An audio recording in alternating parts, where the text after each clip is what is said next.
sommes très heureux d'être avec vous dans cette série où nous allons toucher des points concernant la Bible uniquement. Ce livre qui cache tant de mystères. Et comme on vous a annoncé dans notre introduction, nous allons toucher des points. Est-ce que la Bible corrobore avec la science? Et on va parler de est-ce qu'il y a les erreurs? Quelles sont les contradictions apparentes? Pourquoi est-ce que chaque dénomination religieuse veut retirer la Bible entre vos mains? Pourquoi ce livre? Pourquoi Dieu a permis que ce soit 66 livres? Nous allons essayer de traiter. Et c'est très important d'avoir les informations. Parce que ça changera même notre vision et notre lecture de la Bible.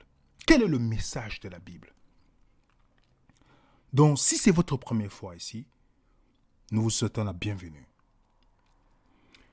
Nous avons les documents de nos différentes études qu'on met dans nos groupes Telegram, juste dans le commentaire épinglé que vous voyez juste en bas de la vidéo. Gratuitement, les amis. Aujourd'hui, nous parlerons la Bible défi pour les sceptiques. Le défi pour les sceptiques. Vous vous rappelez bien de la citation de Dan Brown dans The Da Vinci Code, où il disait à la page 231, « La Bible est un produit de l'homme, mon cher, pas celui de Dieu. L'homme l'a créé comme une chose historique. L'histoire n'a jamais eu une version définitive d'un livre. » Et nous avons parlé même dans certains dessins animés, comme les Simpsons, où on se moque de la Bible. Comment savoir que les gars qui ont écrit la Bible n'ont tout simplement pas inventé tout ça? Et nous avons parlé de l'importance de faire l'investigation. L'investigation nous-mêmes, afin d'être sûr que ce que nous avons en main est cohérent. Et c'est très important pour le croyant. Parce que le christianisme a une différence, c'est que ce n'est pas une foi aveugle. Même Dieu dans Ésaïe 1, verset 18 dit « Venez et raisonnons.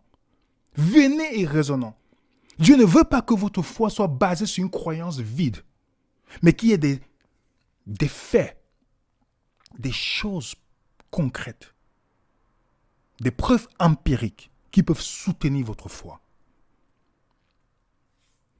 Et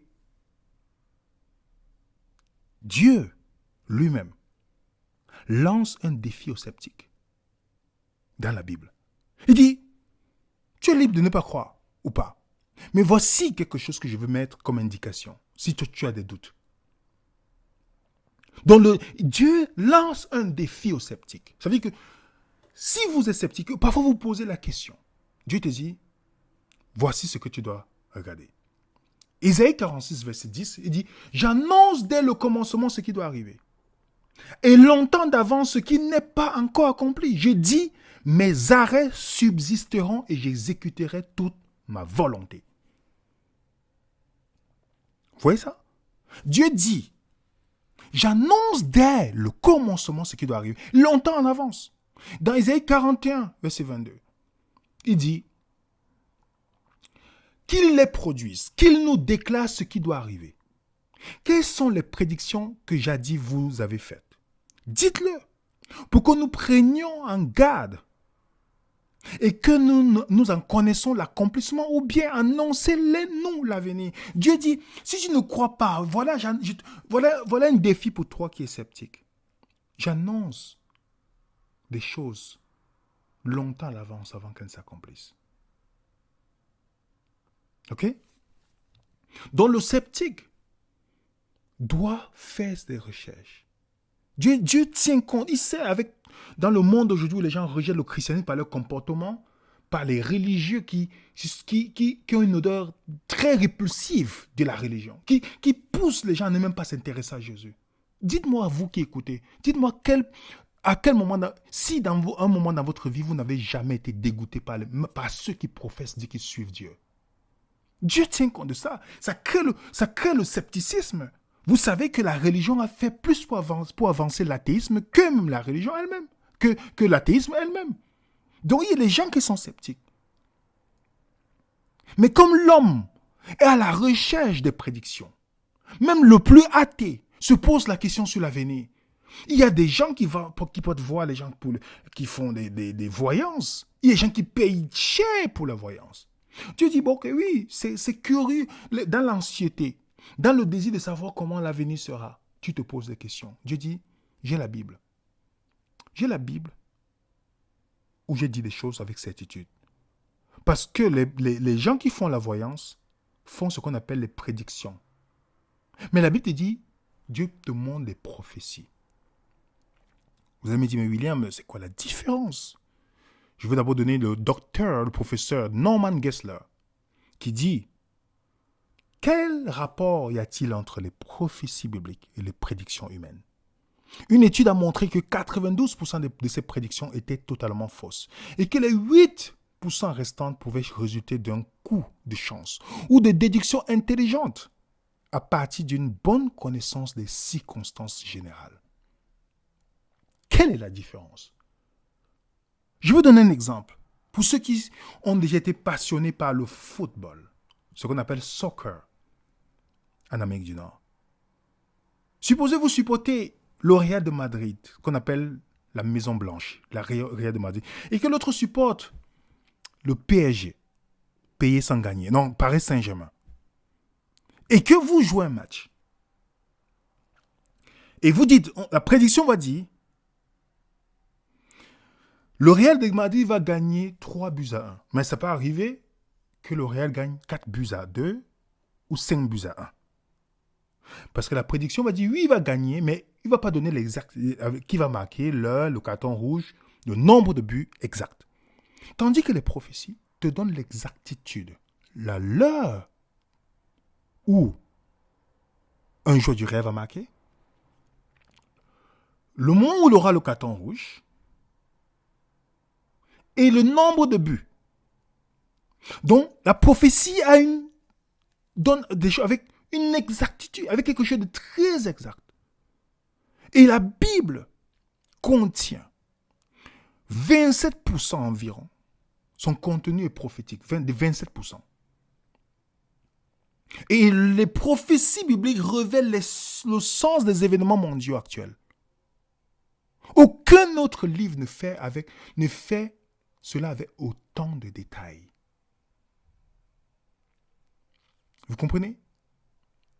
Josh McDowell, qui est un ancien sceptique, qui a écrit le livre Plus qu'un charpentier, de New Evidence aussi, il dit, dans toute la littérature grecque et latine, on ne peut pas trouver de réelles prophéties spécifiques à un grand événement historique, annoncé longtemps à l'avance, ni une prophétie relative à un sauveur issu de la race humaine.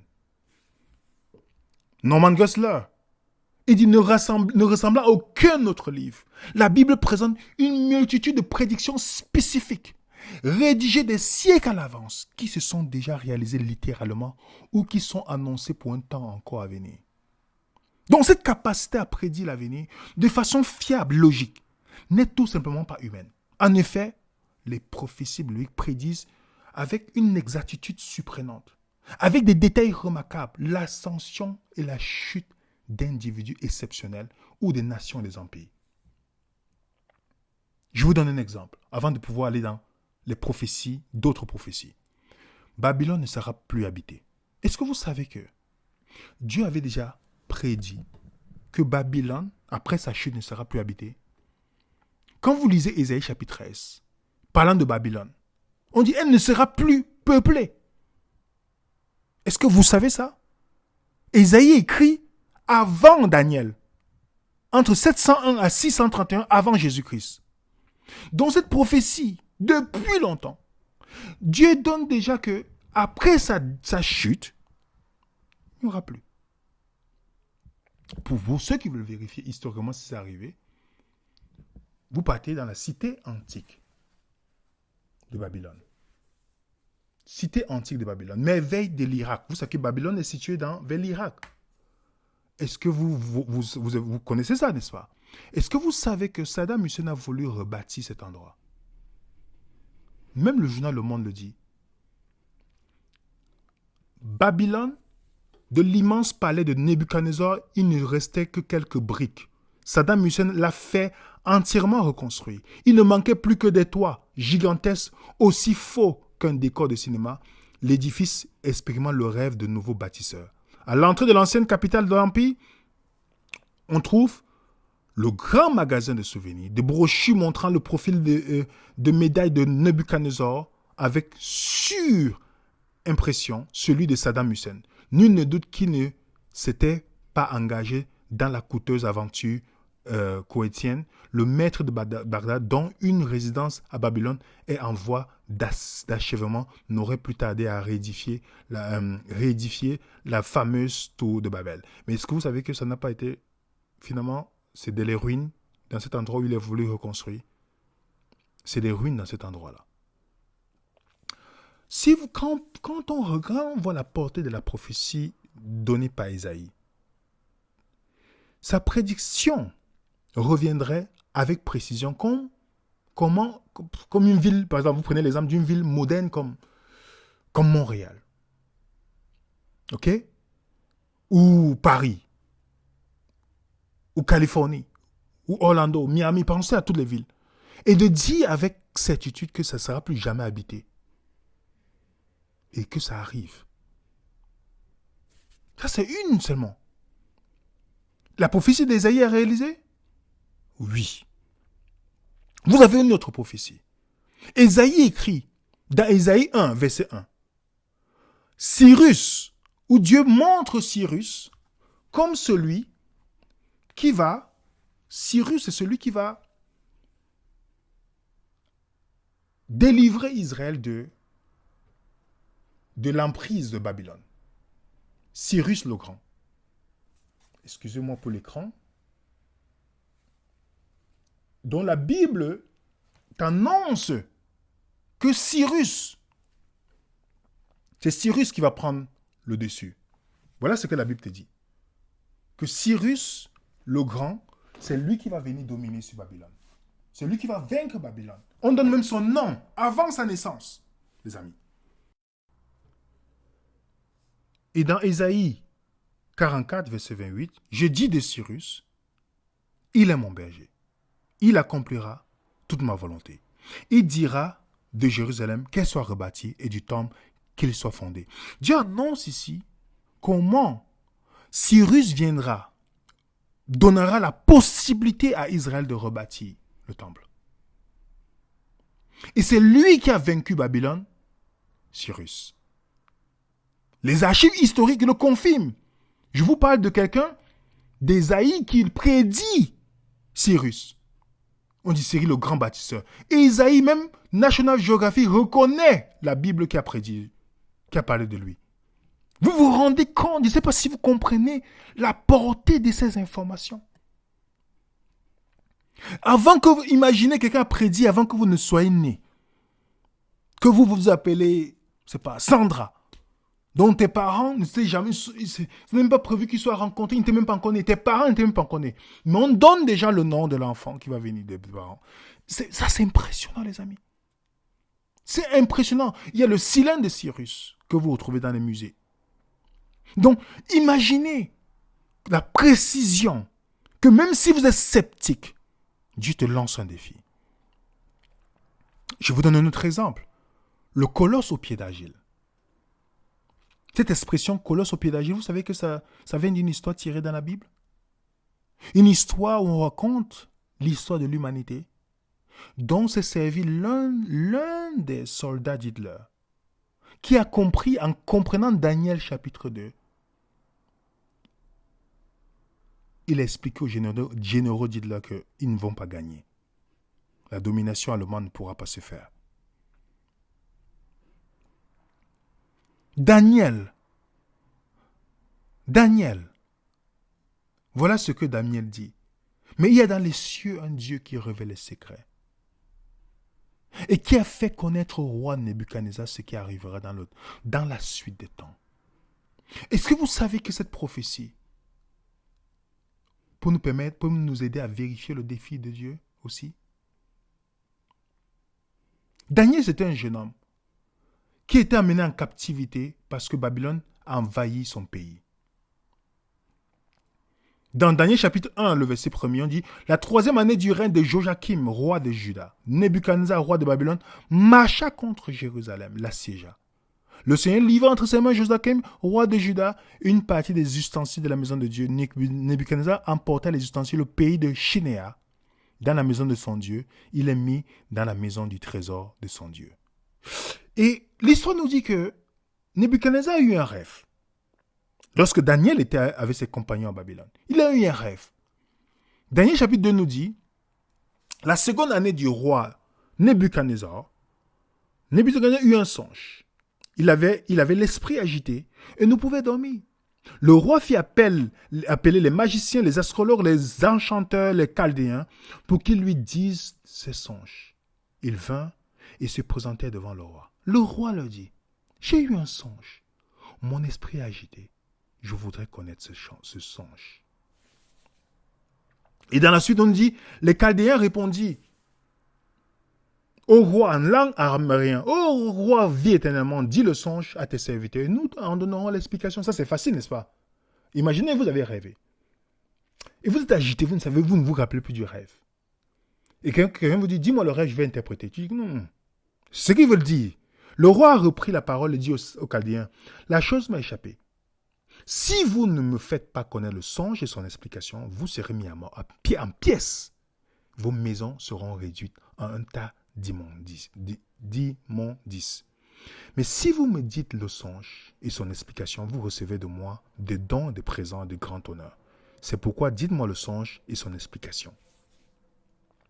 Les magiciens ne pouvaient pas le faire. Alors, comme Daniel était aussi dans la cour de Babylone, on a demandé, comme si on doit le tuer, on doit tuer tout le monde. Et voilà ce qu'ils disent dans le verset 11. Ce que le roi demande est difficile. Il y a personne qui puisse dire au roi, excepté les dieux dont la demeure n'est pas parmi les hommes. Là-dessus, le roi se mit en colère, s'irrita violemment. Il ordonna qu'on fasse périr tous les sages de Babylone. Les sages de Babylone. La sentence fut publiée. Les sages étaient mis à mort. Et l'on chercha Daniel et ses compagnons pour les faire périr. C'est là où intervient Daniel. Dieu, comme Daniel, servait le vrai Dieu. Et Dieu permet à Daniel de connaître le songe. Et voilà ce que Daniel lui donne maintenant. Ô roi, tu regardais, tu voyais une grande statue. Cette statue était immense, d'une splendeur extraordinaire. Elle était debout devant toi. Son aspect était terrible. La tête de cette statue était d'or pur. Sa poitrine, ses bras étaient d'argent, son ventre et de cuisses d'airain. Ses jambes de fer, ses pieds, en partie de fer, en partie d'argile. Tu regardais lorsqu'une pierre se détachait sans le secours d'aucune main, frappa les pieds de fer et d'argile de la statue et les mit en pièces. Alors le fer, l'argile, l'airain, l'argent et l'or fut brisé ensemble et devint comme une balle qui s'échappait d'une nerf en été. Le vent les emporta et nulle trace n'en fut retrouvée. Mais la pierre qui avait frappé la statue devint une grande montagne et remplit toute la terre. Voilà le songe. Nous en donnerons l'explication devant le roi. Donc Daniel lui dit le songe, tandis que les sages ne pouvaient pas. Et le roi voulait l'interprétation. Et voilà Daniel lui dit, voilà le songe, nous te donnerons l'explication. Nous donnerons l'explication devant le roi. Et Daniel commence à l'expliquer. Ô roi, tu es le roi des rois. Car Dieu dans les cieux t'a donné l'empire, et la puissance, la force et la gloire. Il a remis entre tes mains en quelques lieux qui habitent les enfants des hommes, les bêtes des champs, les oiseaux du ciel. Il t'a fait dominer sur eux tous. C'est toi la tête d'or. Donc la tête d'or représente Babylone. Voilà ce qu'il lui dit. La tête d'or représente Babylone. Et l'histoire nous montre que Babylone a existé. Ok? Et Daniel lui dit, après toi viendra un autre royaume. Le roi Babylone n'imaginait pas qu'un royaume devait le surpasser. Mais Daniel lui dit, après toi viendra un royaume, il se lèvera un autre royaume. Ok? Moindre que le tien, puis un troisième, qui sera d'airain et qui dominera sur toute la terre. Puis, vous comprenez? Donc, on lui annonce déjà ici que son royaume va disparaître. Et dans l'histoire, quel est le royaume qui est venu après Babylone? Quel royaume, les amis? Les Mèdes et les Perses. Et il dit, puis un troisième royaume, qui sera d'airain et qui dominera sur toute la terre. L'airain. Quel est le royaume qui a vaincu les Mèdes et les Perses? La Grèce. Et vous savez quoi? Pourquoi c'est la Grèce? Même Flavie Joseph, qui n'est pas un partisan du christianisme, se reconnaît que la raison pour laquelle Alexandre le Grand est allé vaincre les Babyloniens, les Mèdes et les Perses, c'est parce que le livre de Daniel lui a été présenté comme annonçant qu'il devait les vaincre. Parce qu'il ne pouvait pas s'imaginer qu'il allait vaincre ce grand royaume et cette puissance. Donc, c'est pourquoi les Juifs ont vécu paisiblement dans l'ère de Alexandre le Grand. Alexandre le Grand, le Macédonien. Ok? Vous avez plusieurs références historiques. Et il dit, il y aura un quatrième royaume. Fort comme du fer. De même que le fer brise et rompt tout, il brisera et rompra tout. Comme le fer qui met tout en pièces. Quel est le royaume qu'on appelait la monarchie de fer, qui est venu après la Grèce? C'est Rome. Édouard Gibbon, historien, du parle, excusez-moi, je n'ai pas mis la citation de Gibbon, j'ai mis encore le livre de Flavie Joseph, mais je vais pour vous donner la référence. Il parle de la monarchie de fer. Rome, c'est le royaume qui est venu. C'est le royaume qui est venu après la Grèce. Et il dit, comme les doigts du pied étaient en partie de fer, donc en partie de Rome, une partie de Rome sera là, en partie d'Agile, ce royaume sera en partie fort, en partie fragile. Tu as vu le fer se mêler avec l'Agile parce qu'ils se mêleront par alliance humaine. Donc, Rome, les 10 pieds, les 10 doigts que vous voyez là, le Rome se divise en 10, mais ils auront des alliances pour pouvoir tenir, mais ils ne vont jamais être unis. Et pour ceux qui connaissent l'histoire, vous savez les 10 royaumes, les 10 tribus barbares qui ont existé. Les Allemands qui sont les Allemands, les Burgondes qui sont les Suisses, les Francs qui sont les Français, les Lombards italiens, les Saxons anglais, les Suèves portugais, les Visigoths espagnols. Il y a les Hérules, les Vandales et les Ostrogoths qui ont disparu après. Bon, ça c'est dans l'histoire, ils ont disparu après. Mais est-ce que ce n'est pas exactement les 10 tribus barbares? Est-ce qu'on ne voit pas que toutes ces divisions ont voulu faire des alliances? Comme la Bible dit, les alliances, ils ont voulu dominer, ils ont voulu faire des alliances en faisant les mariages entre des rois de différents pays. Mais la Bible dit, ils ne seront jamais unis. Que l'Europe ne pourra jamais être unie. Totalement. Ils ont fait l'Union européenne, mais est-ce qu'ils sont totalement unis? Il y a plusieurs divisions. Vous avez l'Angleterre qui est sortie, la Suisse qui ne veut pas, la Pologne aussi qui est en train de vouloir partir. Tout cela, exactement comme la Bible l'avait annoncé. Et Dieu dit, ils ne vont jamais s'allier. L'histoire nous montre. Et Daniel dit, le songe est véritable, son explication est certaine. C'est exactement ce qui s'est passé. Voilà le résumé, les amis. La tête d'or, la poitrine d'argent, les cuisses d'airain, la Grèce, les jambes de fer et l'Europe divisée. Exactement. Daniel a vécu que dans 2 empires, Babylone et les Mèdes et les Perses. Il n'a pas vu les autres. Mais il a donné une telle précision des autres. Vous comprenez, les amis?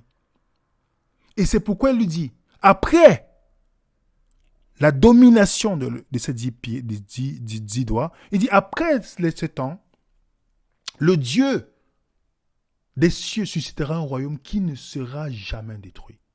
Après le royaume des hommes, qui ne passera point sur la domination d'un autre. Il brisera un entier tous les royaumes et lui-même subsistera éternellement. Il lui donne ça, qu'une pierre va quitter sans le secours d'aucune force. Donc si vous voulez savoir où on est dans l'histoire aujourd'hui, on est là-haut, il y a les 10 orteils, les amis. Voilà là où on est aujourd'hui. Voilà là où on est aujourd'hui, les amis. Là, il y a les 10 orteils. Donc, voilà un peu un premier exemple.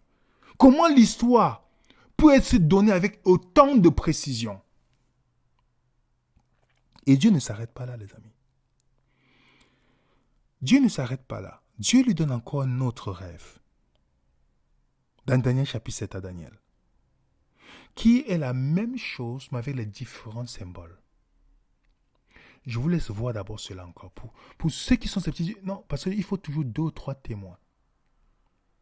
Cette fois-là, ça avait les animaux. Et le premier animal, c'est le lion. Et il dit, le premier animal ressemblait à un lion avec les ailes. Le lion avait les ailes symbolisait Babylone. Est-ce que vous savez que dans la Bible, Babylone est comparée au lion? La Bible, voilà les références. Vous comprenez, les amis? Dans le lion et la tête du règne animal, Babylone était représentée comme le roi. Et quand vous partez dans les vestiges historiques de Babylone, quelle coïncidence! On voit un lion avec les ailes. Est-ce que c'est un hasard? Est-ce que c'est une coïncidence? Est-ce que c'est une folie? Si tu en es sceptique, comment c'est possible? Et après le lion, c'est l'ours. On lui dit, voici le second animal qui est semblable à un ours. Se tenant sur un côté, donc sur un côté pour montrer qu'il y aura un qui est fort, l'autre qui est faible. Il avait 3 côtes. 3 côtes dans la gueule entre les dents. On lui disait, lève-toi et mange la chair. Est-ce que vous savez que les 3 côtes dans la gueule de loup représentent les 3 provinces conquises par les Mèdes et les Perses pour accéder au pouvoir? L'Égypte, en 525. Vous savez ça, les amis? Il y avait l'Égypte, la Babylonie et la Lydie. C'est référencé. Vous pouvez vérifier ça. L'Égypte en 568, Amasis II de l'Égypte est tué. En Lydie, 547, Croesus de Lydie est devenu prisonnier. Et Babylone. Vous voyez ça, les amis? Tout avait référence. C'est exactement ce que les Mèdes et les Perses ont fait avec 3 provinces. Ensuite, on dit l'autre animal, c'est le léopard. Léopard, il dit, regardez ce qui est écrit. Ce qui est marrant, c'est quoi? Il dit, après cela, je regardais. Voici un autre éteint semblable à un léopard. Et avait le dos 4 ailes, comme un oiseau. Et cet animal avait 4 têtes, et la domination lui fut donnée. Dites-moi, le léopard, surtout les ailes, c'est la rapidité. Ici, on nous parle de la conquête rapide de ce royaume. La Grèce a conquis rapidement d'autres royaumes, n'est-ce pas? Et il y a une chose qui est intéressante ici. C'est que, après la mort d'Alexandre le Grand, il y a 4 généraux qui ont pris la tête. Et on voit les 4 têtes du léopard. La Bible est son propre interprète. Ne voyez pas l'ours vous dit que c'est la Russie, l'Allemagne. Non, non, non, ou c'est le Canada. Non, non, non, non. Il faut respecter l'histoire. On appelle ça l'interprétation historique. L'historicité. Les 4 généraux, vous pouvez vérifier dans l'histoire. Quand Alexandre le Grand est mort, vous tapez Google. 4 généraux qui ont suicidé Alexandre le Grand. Ça confirme ce que Dieu avait déjà dit depuis longtemps. 4 généraux qui ont divisé le royaume en 4. Donc, comme il était divisé, c'était facile à être vaincu. 4 généraux. Vous pouvez voir sur la carte. Le royaume de Ptolomée, le royaume de Séleucus, vous voyez tout, le royaume de Dupont. Vous voyez tous les 4 divisés. Lysimaque régna sur l'Asie mineure, Cassandre régnait sur la Grèce et la Macédoine, Séleucus régna vers la Syrie, en Babylone et toutes les régions à l'est, Ptolémée régnait en Égypte, la Judée et une partie de la Syrie. Voilà les 4 royaumes. Est-ce que ce n'est pas ce qui est arrivé, les amis? Et puis on nous dit qu'après, il y a un autre royaume qui n'a pas de forme et qui brise, qui a les dents de fer, la même chose que Rome. Ici, on a la Rome impériale. On nous dit que dans les 10 cornes qu'il y a là, les 10 doigts sur les autres, les 10 cornes, il y a une petite corne qui va affaisser les autres, 3 autres. Est-ce que ça arrivait dans l'histoire? Oui. Pour ceux qui ont déjà vu notre vidéo, on a donné les détails là-dessus. Mais pour récapituler, voilà ce qui est donné, les amis. Voilà ce qui est donné. La tête d'or correspond à Babylone. L'argent, Mède et les Perses. Les reins, la Grèce. Le fer, Rome. Et on a les 10 orteils. Imaginez si quelqu'un avait prédit en 1980 que Barack Obama, ce n'est pas un président que j'apprécie ni sa politique, hein, je donne seulement un exemple, qui devait être prédit, il devait être président en 2008. Vous pensez que si la personne a écrit cela, même ça en 1900, vous pensez que vous n'allez pas prendre au sérieux ce que la personne dit? Ou si quelqu'un avait prédit le Covid-19? Vous pensez que si vous ne prendrez pas au sérieux si quelqu'un avait écrit ça en 2000, en 2000 même, dans son livre, en disant qu'en 2019, il devait avoir une maladie qui va faire ceci, on va bloquer tout. Vous pensez que vous n'allez pas prendre au sérieux tous les écrits de la personne? La Bible a fait largement, avec les descriptions. Et il y a une autre chose. Blaise Pascal disait la plus grande épreuve de Jésus est les prophéties. Il y a une autre prophétie, ce qu'on appelle les prophéties messianiques, dont beaucoup de gens sceptiques sont devenus convertis, sont convertis au christianisme à cause des prophéties messianiques, dont les probabilités sont impressionnantes, les amis. Je vous donne par exemple ce mathématicien qui dit que l'on prenne 10 puissance 17 de dollars en pièces de monnaie, que l'on étale sur la face de l'État du Texas, le plus grand État des États-Unis. Les pièces recouvraient tout l'État avec 0,6 mètres de profondeur. Maintenant, faites une marque sur une de ces pièces de monnaie et mélangez-la avec les autres. Sur la surface de l'État, mettez un bandeau sur les yeux d'une personne. Dites-lui qu'elle peut parcourir la surface comme elle le désire et qu'elle doit choisir parmi toutes les pièces étalées, trouver celle qui est marquée. Quelle est la probabilité qu'elle choisisse la bonne pièce? C'est la même. Vous comprenez ce qu'il dit? C'est la même que celle qui concerne les prophètes qui auraient eu à écrire ces 8 prophéties et qui les auraient vues accomplies en un seul et unique homme. Il dit, mais comment Jésus a accompli tout cela? Regardez la probabilité que vous pouvez faire. Il dit, mais comment Jésus a réussi à accomplir cela? Vous comprenez? Donc, c'est ça que Stone se pose comme question. Comment? Donc, il dit, un seul homme a pu accomplir 48 prophéties. Il dit, si on prend 48, la probabilité est de 10 puissance 157. Comment c'est possible qu'une personne accomplit? Où on te donne la précision de la tribu dans laquelle il va venir. Il va venir de la race humaine. Il va venir de la dynastie de David. Comment il va naître? Il va naître d'une vierge. Où? La ville. Montrez-moi un enfant qui dit à ses parents, va m'accoucher à tel endroit. Il va naître où? Bethléem. Comment c'est possible? Comment c'est possible, les amis? Comment c'est possible? Quand est-ce qu'il va être baptisé? On te donne même la date de son baptême, la date de sa naissance. Vous comprenez? Dites-moi, les amis, que si vous êtes sceptique, comment ça a pu se réaliser? Le psaume 22, qui est écrit depuis longtemps par David, qui prophétisait et dit, mon Dieu, pourquoi m'as-tu abandonné? Que Jésus accomplit. Matthieu 27. C'est pourquoi Matthieu qui était un péager, il dit, mais Jésus accomplit ça. Il dit la même chose. Vous vous rendez compte? Où on nous dit mépriser et toutes ces choses qui seront méprisées dans le psaume 22, c'est exactement que Matthieu, il dit, mais en écrivant son évangile aux Juifs, il dit, regardez comment Jésus accomplit tout cela. Le psaume 22. Que ses vêtements seront partagés au sort. C'est exactement ce qui est arrivé, les amis. Exactement. On nous dit qu'il sera percé. Est-ce que vous savez que quand on voulait condamner, ou quelqu'un qui était condamné, quand il fallait l'achever dans ce temps-là, on lapidait la personne. On ne pensait même pas à percer, à crucifier quelqu'un. Mais c'était déjà prédit. Et Jésus accomplit cela. Vous comprenez, les amis? Même Flavie Joseph, qui n'est pas un fan de Jésus, reconnaît que Jésus a existé. Il dit, en ce temps-là, paraît Jésus, un homme sage. Jésus, bon et vertueux. Il entraîna beaucoup de Judéens, aussi beaucoup de Grecs à sa suite. Il devint ses disciples. Le Pilate condamna à la croix et le fit mourir. C'est exactement ce qui s'est passé, les amis.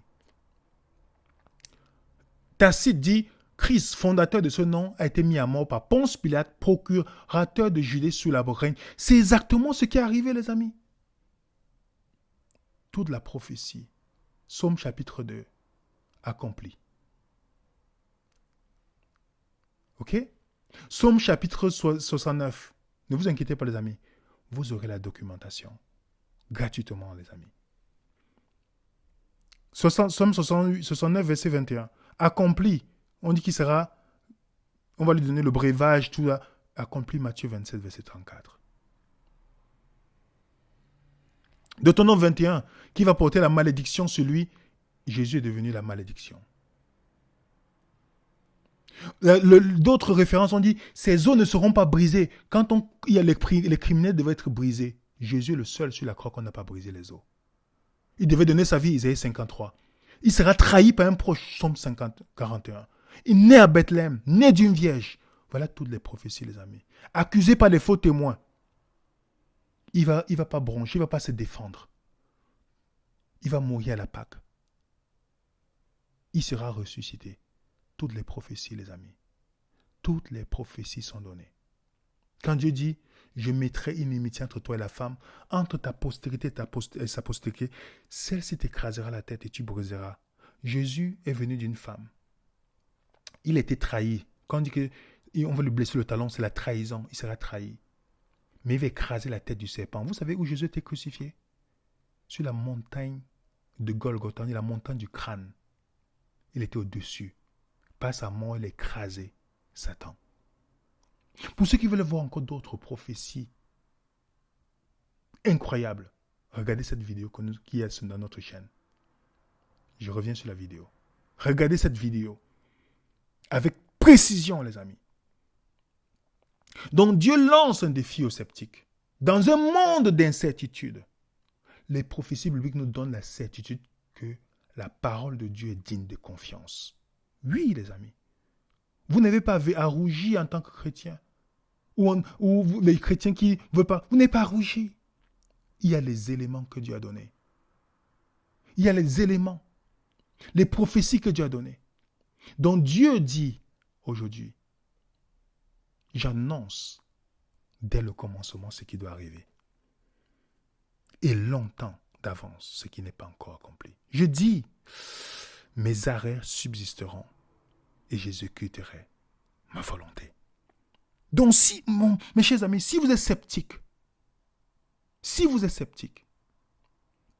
voilà ce que Dieu vous dit.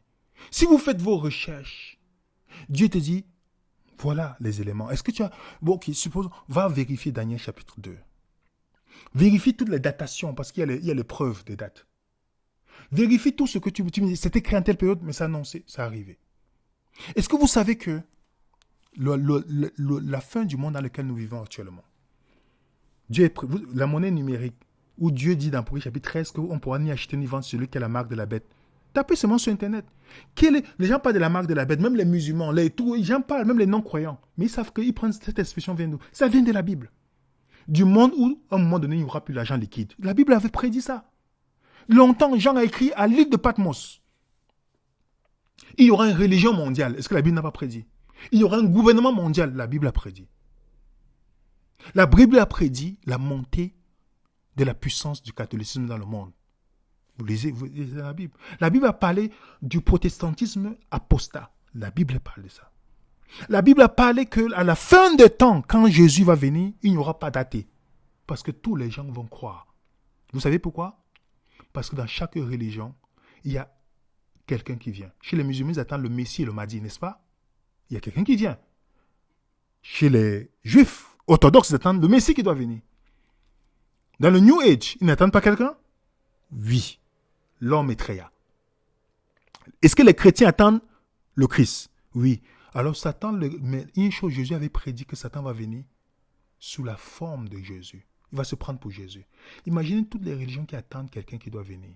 Et que cette personne vienne et mette tout le monde d'accord. Qui, avec les miracles que Dieu a dit, va accompagner tout ça par des miracles. Qui sera athée à cette période-là? La Bible avait déjà prédit. Il n'y aura pas l'athéisme.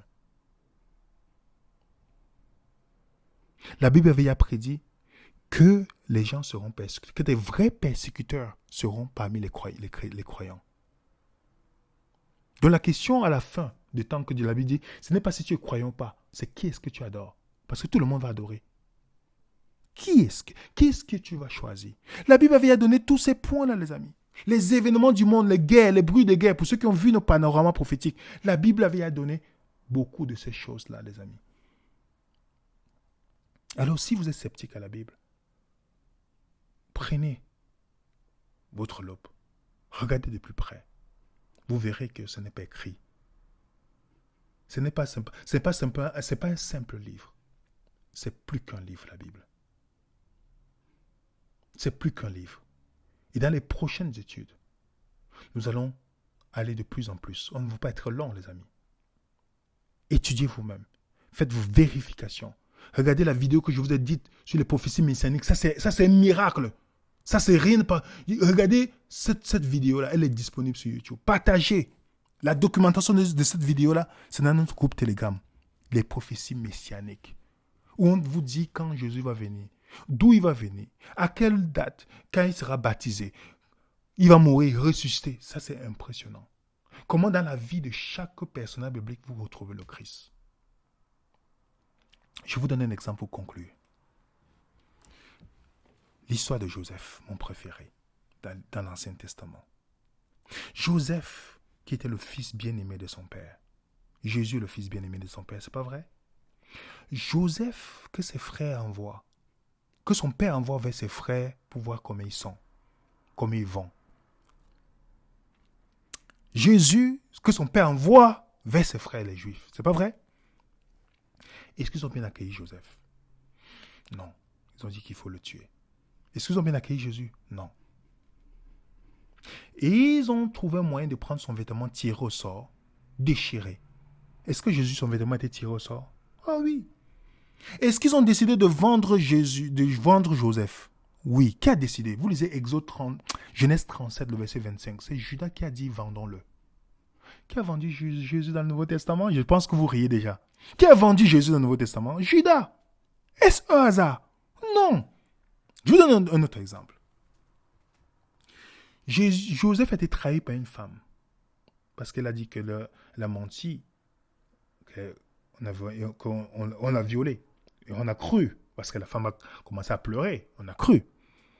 Est-ce que Jésus a été trahi par une femme? Par l'Église. La femme, c'est l'Église. Est-ce que Joseph était en prison? La prison symbolise la mort. Est-ce qu'il était mort? Est-ce qu'il est mort? Oui. La tombe, c'est la prison. Quand tu es en prison, on dit que tu es mort. Dans la tradition. Est-ce que Joseph en prison, il est entouré de deux personnes? Il interprète le rêve d'une personne qui sera sauvée, l'autre qui sera perdue. Jésus, sur la croix, entouré de deux personnes. Une personne qui sera sauvée, l'autre qui sera perdue. Est-ce que Joseph est sorti de la prison, il est devenu la deuxième personne la plus puissante de l'Égypte? Oui. Jésus, remontant après la résurrection, est devenu la deuxième personne la plus puissante du monde. On est d'accord? De l'univers. Est-ce que Joseph a dit dans Ésaïe 50, dans Genèse 50, verset 20, vous avez médité de me faire du mal, mais Dieu l'a tourné en bien? Oui. Est-ce que Jésus a pardonné? Le mal qu'ils ont fait à Jésus a été transformé pour sauver l'humanité. Comme le mal qu'ils ont fait à Joseph, finalement c'est grâce à Joseph qu'ils ont été sauvés de la famine. Vous voulez que je continue, les amis? Non, regardez la vidéo. Regardez la vidéo, les amis, parce que les prophéties bibliques, Dieu lance le défi aux sceptiques. Alors, tu as l'occasion aujourd'hui, si tu te poses des questions, de dire, je vais aller vérifier. Je vais vérifier. Donne une chance à Dieu en faisant ta propre vérification. Tu verras que, entre tes mains, tu n'as pas n'importe quel livre. Alors, n'hésite pas à mettre un commentaire pour nous dire ce que tu penses. Et si vous avez des questions, n'hésitez pas de nous contacter par email. Si vous voulez soutenir Venez Raisonnons, Vous avez contacté par email. Merci encore à tous ceux qui prient pour nous. Mettez un coup de pouce, partagez et n'oubliez pas le document. Téléchargez le document pour vous et faites vos propres recherches pour avancer, pour être libre de sortir de la chaîne de la domination et du mensonge même de la religion et d'être libre en Jésus uniquement. Que la paix du Seigneur soit avec vous. À très bientôt. Au nom de l'équipe Venez Résonant, nous vous saluons. À très bientôt sur Venez Résonant.